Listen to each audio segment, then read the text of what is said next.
Most career problems are blamed on timing. Too early, too late, missed the right moment. We speak about timing as if it decides everything. But here's something I have learned after watching hundreds of people make on-time decisions. Timing doesn't protect a decision. Capacity does. I have seen people decide at the right age, in the right year, with the right approval, and still quietly fall apart later. So today, I want to pause the conversation around when to decide and talk about something far more important: whether the person had the capacity to decide in the first place.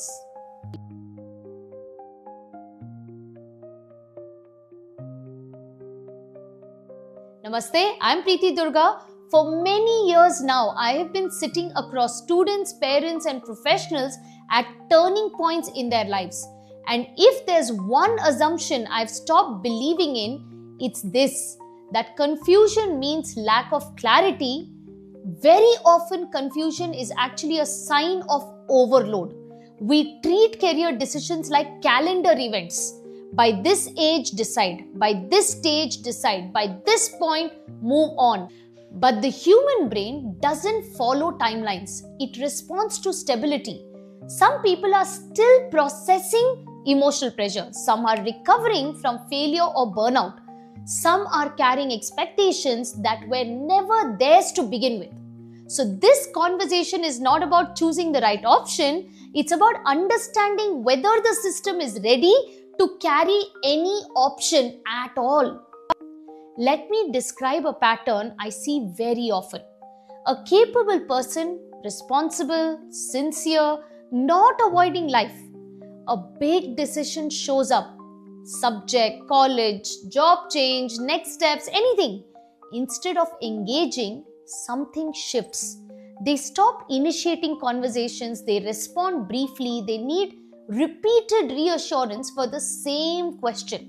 From the outside, this gets labeled as confusion or procrastination. But when you sit with them calmly, something else becomes clear. Their mind feels crowded, every option feels heavy for them. Even imagining the future feels tiring. Nothing is wrong with their intelligence, nothing is wrong with their intent. The system is just overloaded. And an overloaded system doesn't explore, it protects itself. Because when decisions are made without capacity, the impact doesn't show up immediately. On paper, everything looks correct. The decision is logical, it's socially approved, but inside, something fragile gets formed. The brain starts associating decisions with threat. Over time, this creates a quiet belief: I am not good at deciding. That belief is far more damaging than a wrong choice. People stop trusting themselves, they start outsourcing decisions to parents, authority, trends, fear. This doesn't happen just to teenagers. It happens to adults who did everything right and still feel unsettled years later. So this isn't about delay versus speed. It's about protecting the brain's relationship with choice itself. This is where I want to introduce a shift in how you think. Most people ask, is this the right time to decide? I want you to hold a different question instead. Does this person have the capacity to decide right now? Timing is external. Capacity is internal. And confusing the two is where most well-meaning guidance fails.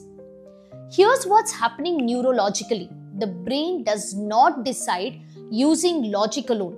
It decides using available capacity. Capacity means the nervous system feels stable enough to hold uncertainty, imagine consequences, and stay regulated while choosing. When pressure is high or identity feels shaky, the brain moves into threat mode. In that state, it can still comply, but it cannot integrate. So, a choice may be made, but it doesn't feel owned. That's why some decisions feel heavy even after they are taken. And here's the part most people miss. When decisions are repeatedly forced under pressure, the brain learns something. It learns that choosing is unsafe. That conditioning doesn't disappear with time. It follows the person into the next decision. So now the real question is, if time is not the issue and capacity is, how do you actually work with capacity? Let me walk you through this the way I do in real coaching sessions. The first step is to stop looking at the decision and start looking at the state in which the decision is being discussed. Notice this carefully. When a person has decision capacity, conversations feel spacious. They can talk about 2 or 3 options without becoming tense. They may not be certain, but they are not threatened. When capacity is missing, conversations feel tight, the body stiffens, answers become shorter. The same question gets asked again and again, not for clarity, but for reassurance. So the first thing you do is name the state, not the choice. Instead of saying, "Why can't you decide?" you slow it down and say, "Right now, this conversation feels heavy. Let's not decide anything yet." That one sentence alone will reduce the threat signal in your brain. The second step is to deliberately separate thinking from deciding. This is where most people unknowingly create pressure. They ask reflective questions but with an expectation of closure, and the brain feels trapped. So here's what you do differently.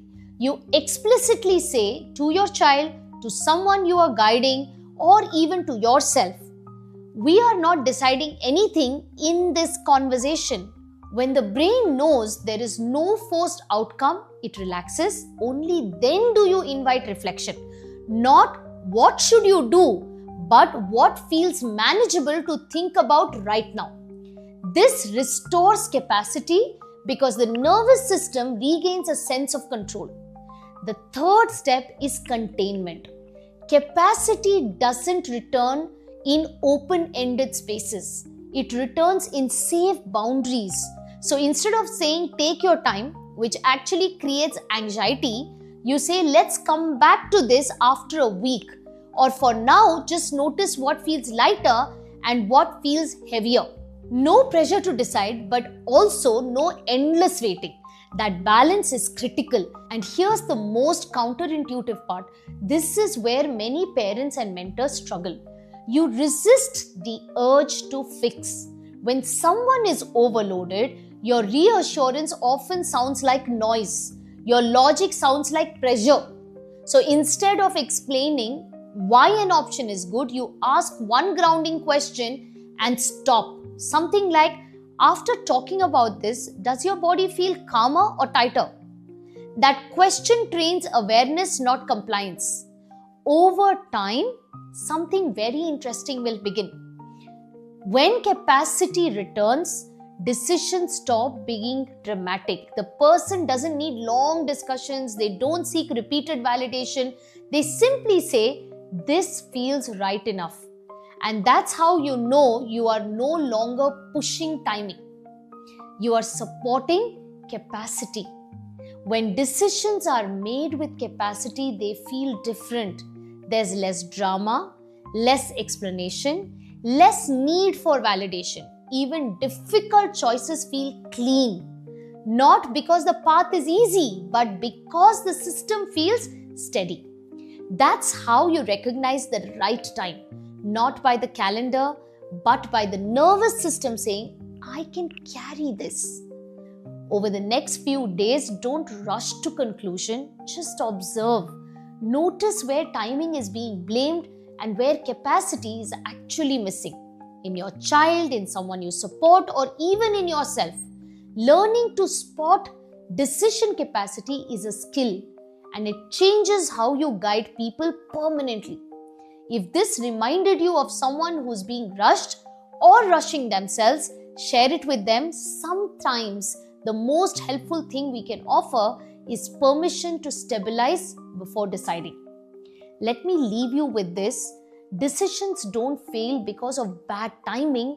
They fail when capacity is ignored.